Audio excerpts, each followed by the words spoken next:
Hey everybody, we're at it again. Sabaton Army. I got another good one for you today. Today we're going to be taking a look at one of the more modern conflicts that has happened in the last 20 years.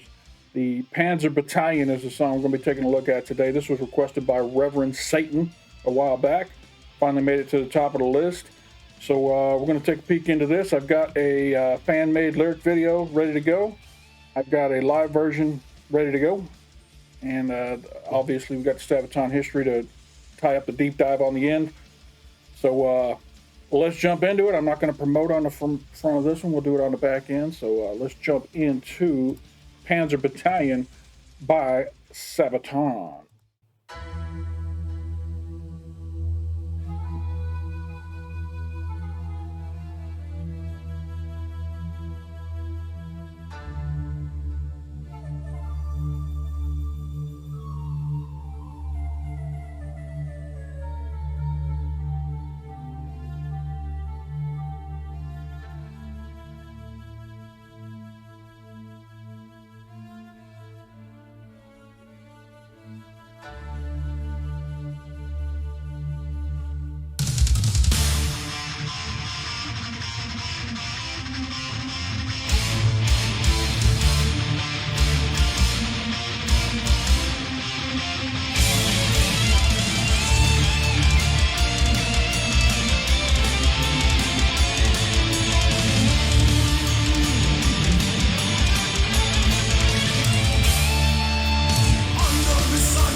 Well, I didn't pause during that because was just got locked into what was going on there. I don't know. I'm not sure how I feel about this song yet. I'm gonna go ahead and check out a live performance, see how I like it.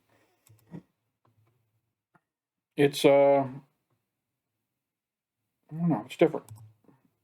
All right, this is Sabaton from the Swedish Empire DVD. I believe this was recorded at Wacken. Let's see.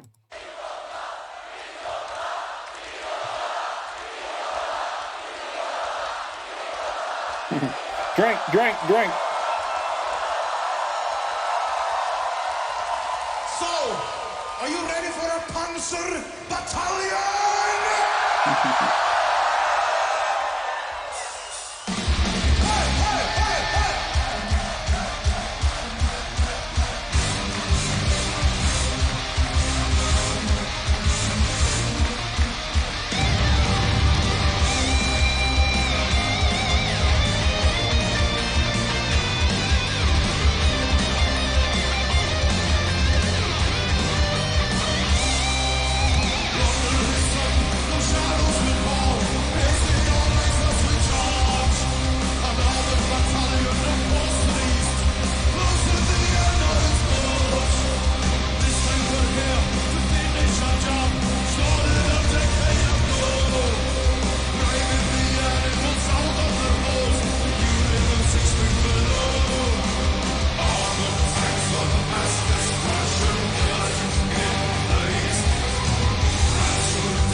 I don't think they used napalm during the attack on Iraq. I'm pretty sure that's not something that we were doing at that time. So that verse seemed like it was off, unless we're not talking about the Battle of Iraq. But I think that's what it is.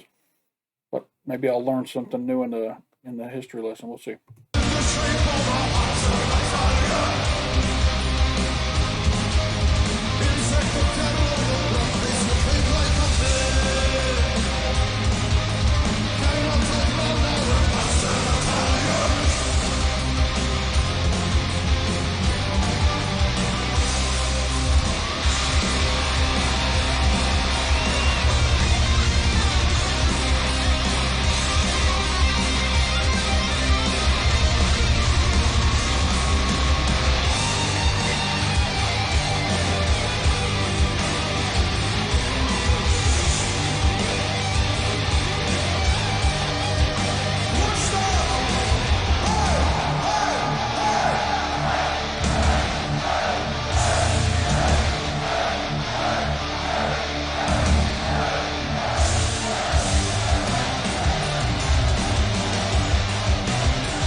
Is he holding someone's bra in his hands? That's what it looked like. In the shape of a Panzer Battalion.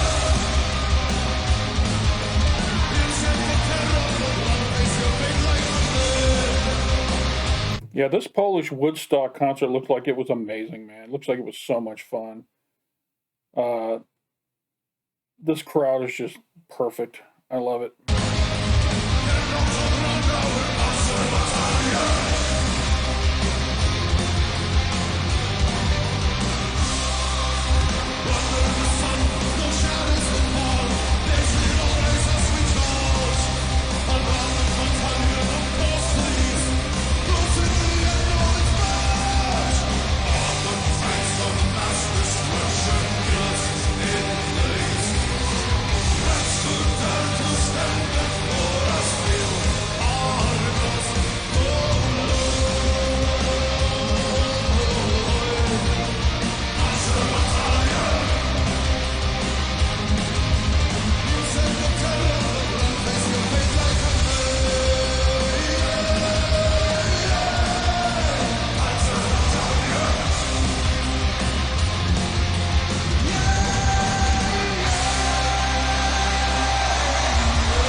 Dziękuję bardzo, Polska! Medulla Polska! All right. I'm pretty convinced right now that you could play Twinkle Twinkle Little Star in front of this crowd, and I would like that song at the end of it just because this crowd makes any song exciting and fun. So I definitely like the song better after watching the live. I don't know, something about that. Maybe the fan made lyric video just wasn't drawing the right energy from me or something. I don't know, but it's a good song. It's not going to go in my top 5 Sabaton songs, but it's maybe in the top 15 or so. It's good. It's got a good hook. It's well written, and it's the guitars are real heavy in this, and I like that. All right, so I'm getting ready to jump over into the history for this song, Panzer Battalion. It's kind of weird because this is one of the first Sabaton songs, I think, that I was alive and old enough to know what was going on when this actual event was happening. I might be wrong. I might have reacted to something earlier, but I don't think so. I think this is the most modern conflict that I've watched a Sabaton video to so far. So it's weird because I was engulfed in this when it was happening. So I don't know. It kind of hits me from a different angle. I don't know. I wasn't there. Don't get me wrong. I wasn't in the military when this was going on. My father was, so I had to see it from that perspective as a child of a service member. So anyway, we will jump into the Sabaton history and see what the story is all about with Mr. Indy Nidell. And I think Parr's on this one too, from what I saw in the clip here. All right, so here we go. Sabaton history, the Iraq War. History number 47 from Sabaton. When coalition forces led by the United States attacked Iraq in 2003, it was mainly armored cavalry that did the heavy lifting. And Panzer Battalion became the first ever song in the Sabaton history about war history.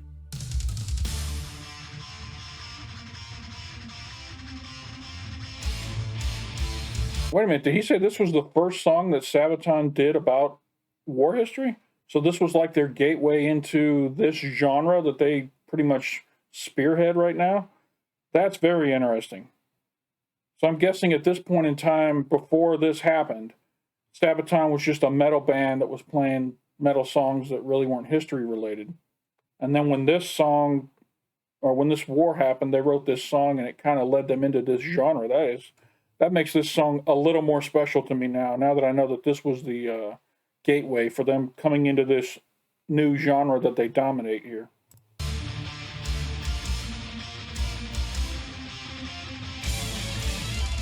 September 11th, 2001 changed the way the United States perceived its role in the world. The end of the Cold War had brought an illusion of lasting peace and security over the West, an illusion that was shattered as civilian planes were turned into weapons. On September 20th, U.S. President George W. Bush addressed the American nation, emphasizing that the new war on terror would begin with those behind the attack, the terrorist groups of Al-Qaeda, but it would not end until those who harbored terrorists and assisted or enabled them had been defeated all over the world. The Bush Doctrine transformed the national military strategy from limited peacekeeping missions to full-on war with boots on the ground on foreign soil. The war in Afghanistan that began in October ended in the complete defeat of the conventional Taliban militia in a short time. But this was just a first step, and also served as a training ground for preparation and mobilization, which the U.S. would need, for example, to defeat Saddam Hussein's regime in Iraq. Since the Gulf War in the early 1990s, the U.S. military presence safeguarded Kuwait against Iraqi aggression. But by March 2003, it would be the jumping-off point for a full invasion. By the 20th, the ultimatum for Saddam Hussein and his sons to exit Iraq had expired. Operation Iraqi Freedom, with its rather lofty goal of establishing a democratic, peaceful, and prosperous Iraq free from the oppression of the Ba'athist regime, was to begin.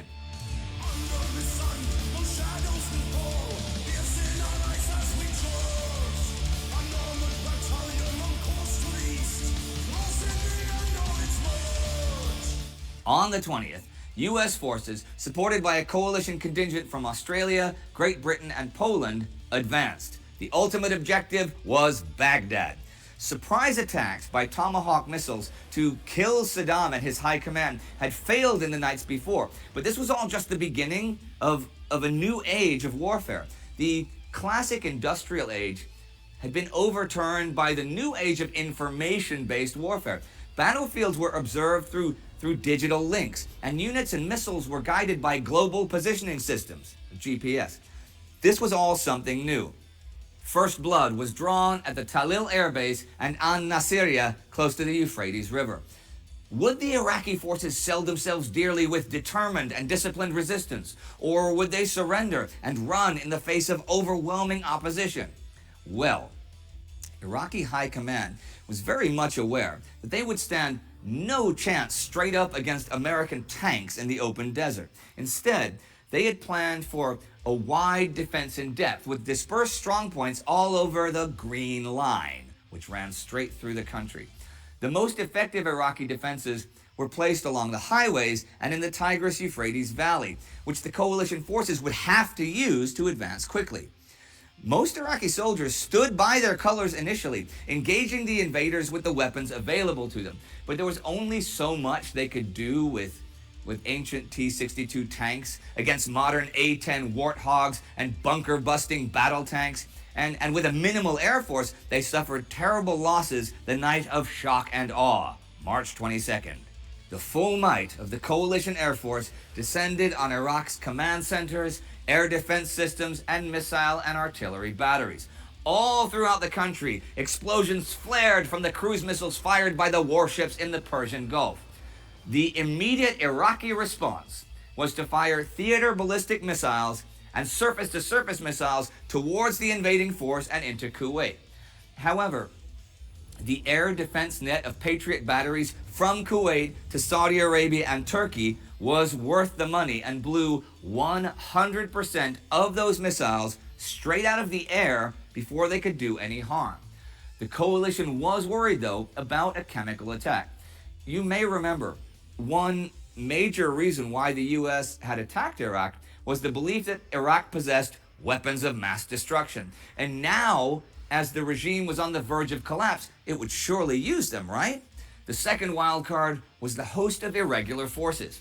The Ba'ath Party militia, and especially the fanatical Saddam Fedayeen, Saddam's martyrs, may have been only poorly trained and mostly equipped with Kalashnikovs and rocket-propelled grenades, but their fanaticism was cause for concern. American soldiers soon began complaining that they could not separate the guerrilla fighters from the civilians since they wore no uniforms. The guerrillas had stashed munitions around the big cities, in schools and in mosques, hoping to draw the attackers into the teeth of a popular army. Others, like the Al-Quds militia, the youth organization Lions of Saddam, and non-Iraqi volunteers, would be equally dangerous in their fanaticism, if not in their military value. They wore no uniforms either, and they hid in hospitals and schools, communicating via low-power radios and simple cell phones. On March 23rd, Iraq's defense stiffened. The regular army was fortifying strongpoints all over the country, while irregulars were gathering in the city streets, or they attacked the long lines of coalition supply columns. Task Force Tarawa lost 18 men trapped in an open engagement, while the 507th Maintenance Company ran into a hail of fire with 11 killed and 16 captured. Now, I have to say that the story of the Iraq War is still brought to us from a Western perspective. A full and cohesive Iraqi perspective is, to my knowledge, still lacking. But it is easy to say here that the Iraqi casualties were disproportionately higher during the invasion.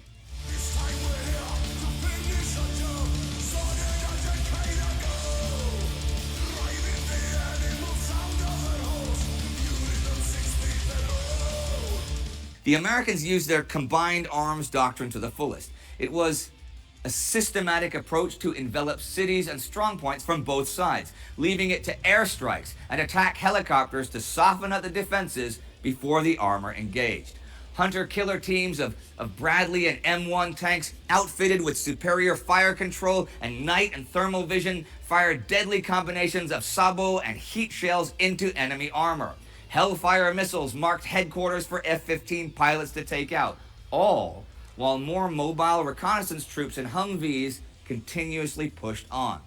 Supported by informers within the city, often taxi drivers on mobile phones, special ops troops made surgical strikes against Ba'ath Party buildings. In the south, UK forces were isolating Basra, taking heavy fire from the irregular forces hiding inside the city.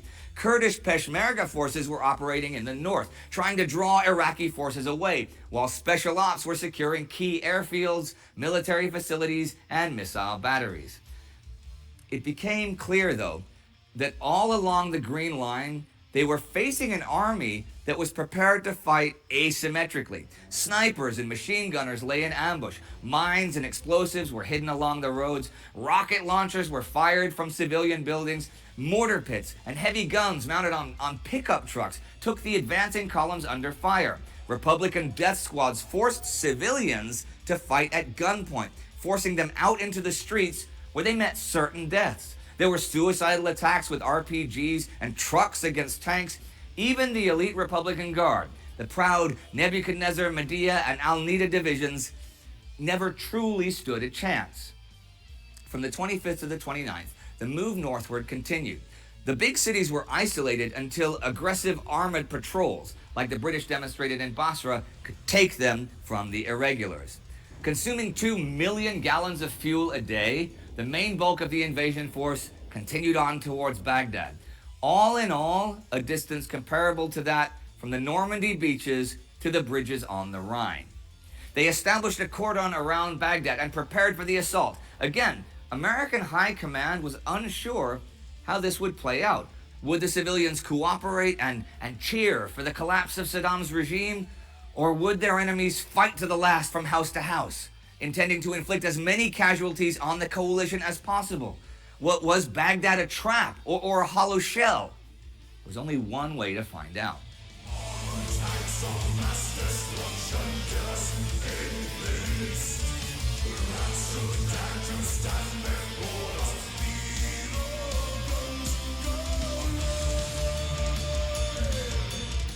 On April 7th, the Marine Corps prepared a Thunder Run. An armored unit, what other nations might call a Panzer Battalion, would rapidly advance into the city and find out firsthand how the Iraqis would react. That day, all while Mohammed Saeed al-Sahaf, aka Baghdad Bob, the Iraqi information minister, was... Yeah, this guy was hilarious. I'm sure he's about to tell us, but every day he'd be on the TV talking about there is no invasion, everything's fine, nothing's happening here, the Americans are losing, we're winning this war, and meanwhile there's tanks driving down the main streets of Iraq. I'm sure that's what Indy's about to tell us here. Claiming that no American infidels would ever set foot inside Baghdad, the Marine Corps was heading into downtown. Nearly unopposed, they drove through the streets, straight to the heart of Saddam Hussein's regime. But they did not turn back and get support. Instead, they chose to remain, and thus ended a siege before it even began. After a while, the Iraqi people came out of their houses and began, indeed, cheering for the coalition troops. They came so close that the Americans had to rely on interpreters on loudspeakers to get the crowd to calm down. At Al Firdos Square, the people gathered around a huge statue of Saddam, tying a noose around its neck and pounding it with sledgehammers. An American recovery vehicle finally brought it down. Now, one American soldier put an American flag around the statue's head, but the Iraqis protested, and not wanting to look like an occupation force, the Americans agreed and were handed an Iraqi flag, one without the writing on it that Saddam had introduced. It was a symbol that his regime was at its end, and that the people of Iraq were about to determine their own future. The fighting would continue for weeks in the north, and even just a few blocks away in Baghdad, as Marines there were already engaged in a tenacious firefight. The counterinsurgency would soon become worse, and the post-invasion tale of Iraq is anything but a fairy tale of nation building. But that was the future, for the song Panzer Battalion came out on Sabaton's Primo Victoria album, recorded in 2004 and released in 2005. And for this moment, the Iraq War seemed to be over and won. On May 1st, 2003, President Bush declared on the aircraft carrier USS Abraham Lincoln, mission accomplished. So when this was all happening, I was about 31 years old. I was living in Las Vegas, working as an electrician at the time. And I'd already done my time in the service. So this happened after my military career. And I remember the mixed feelings here. I mean, obviously it was good that the war happened so quickly and was over so quickly, so it wasn't a long drawn out battle. But as we all know now, this ended up being, its ramifications are still happening today. So there's a lot of questions about whether or not overthrowing Saddam's regime was the right thing to do, knowing what we know now. And I guess we'll never know how things might have turned out differently. You can only go with what you know at the time. So let's see how this finishes up here.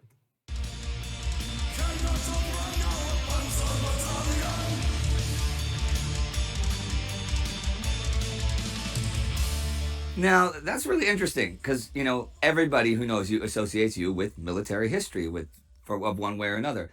So this is the very first one. Everything has a beginning and everything has an end. Okay, well, let's not talk about the last one, though. No. But how did it come around? I mean, how did you, tell us this story. So first of all, I mean, Sabaton is not the first band in history that writes songs with a military topic about war. Sure. There has been plenty of them before us. It's a recording we did in 2003. And the song Panzer Battalion, before we even entered the studio, we had been practicing it and stuff like that. But when we had recorded it, it was in the same recording session as we made Primo Victoria, actually. All right, okay. And together with those two songs, it definitely changed the whole sound of Sabaton. Really? Before that, we were the metalizer, we were that kind of sound, those type of songs. But when we came with Panzer Battalion and Primo Victoria, everything for Sabaton changed completely. Originally, the album Primo Victoria was supposed to be called Panzer Battalion. It was supposed to be the title track of that album. I guess. However, when we sent it away to record labels and we were like, this is the artwork we want. So it was my old friend who also designed the Sabaton logotype. He did the first cover artwork for Panzer Battalion. Panzer Battalion. Okay. And what was it? Thanks. Okay. Never could have guessed that. So he did this artwork and we sent it away to the record label who said, no, wait, you cannot do that. Guys, you are playing melodic heavy metal. When you make an album look like that with a title like Panzer Battalion, people are gonna say that you are a German thrash metal band. And we can't really give you that approach. So we need something different. So Primo Victoria became the prominent song of the album, which obviously was a better choice in the end. Because that's is Sabaton. Yes. If you did an album now that was tanks and tanks for the German label, that you'd be able to get away with it now without being considered that. Today, yes. Nowadays Sabaton is known as a band who sings about these kind of topics, and people know what to expect when Sabaton release a new album. But nobody had any clue in 2000. You didn't have any clue. 2004, when we had compiled our first real proper album, except for Metalizer. But nobody knew what to expect from Sabaton. Right. Okay, here is an album about stories from war. So this would be, of course, the first song written for that album. Was Primo Victoria just after that, or were there other things between them? The first demo contained 3 songs. Okay. And it was Panzer Battalion. It was the song Night Child. Sure. Who we later rewrote to Purple Heart. And it was the song Primo Victoria. So these 3 songs compiled to a demo, which still was under the name of Panzer Battalion. Okay. It was manufactured in as little as, I think, 10 copies. And I sent them to 10 different record labels. Maybe, for many years, Nuclear Blast has been our partner as our record label. Yeah. And obviously they were one of those that we sent these demos to. Yeah. I have a letter from them saying that your music is not interesting. Nuclear Blast. So some years later, I think. When did you sign with them? When did you sign with them later? We signed with Nuclear Blast in 2009. Okay, so 5 years later. Basically. 5 years later, they changed their mind. Yeah. Well, that's a good thing for us that they did. And they released the songs that they first denied. Aha. All right, well, ladies and gentlemen, there you have it. The story of Panzer Battalion, the first military history song written by Sabaton. So that's it for today for Sabaton History.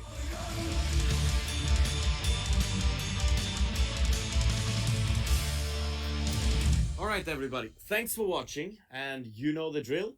So here's the thing, you have to subscribe, and please, if you want to be a patron, we will be very happy, because we really need your support to make this happen, and we want to continue this channel until the end of all times.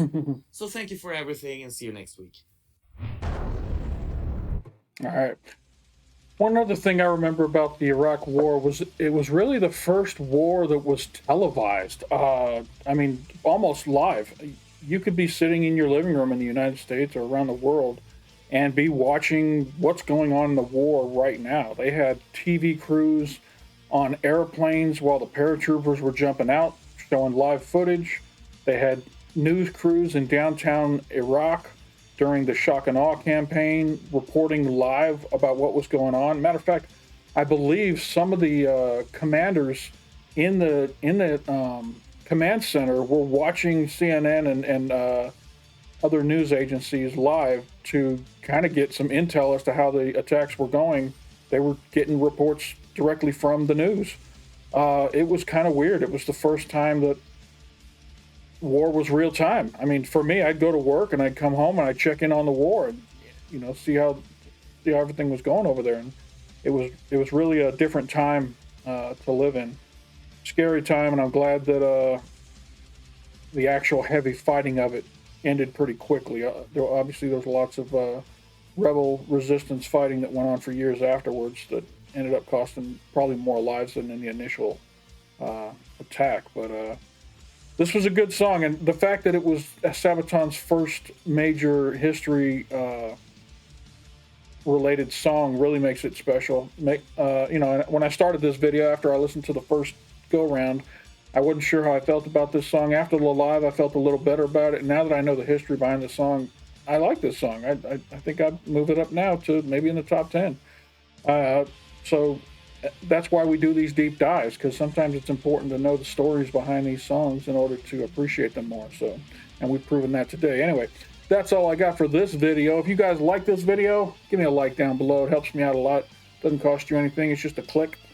And if you haven't subscribed yet, you want to come along for the ride, there's a big red button down below over here. You can click and it'll take you to the, you'll be a subscriber. There's also this little logo in the corner of the screen down here, that my Touchy Reactions logo. I'm not wearing that hat right now, but click on that. You can also subscribe through there. If you are a patron, and I love my patrons, Anechka, Jackie Miles, MC Hammer TV, Robin Feely, Nutburger, Stephen Hardy, Ignorance, Kenny Nielsen, Victor Kaiser, Devlin Fuston, Glenn Hodshire. You guys are all great. I appreciate all the donations and keeping the channel running, keeping us in good spirits over here with new equipment and that kind of stuff. So thank you to my patrons. If you want to support us as well and join the Patreon, there's a description in the there's a link in the description below, and there's a button up here in the corner of the screen you can click on. It'll take you over to the Patreon. You become a member.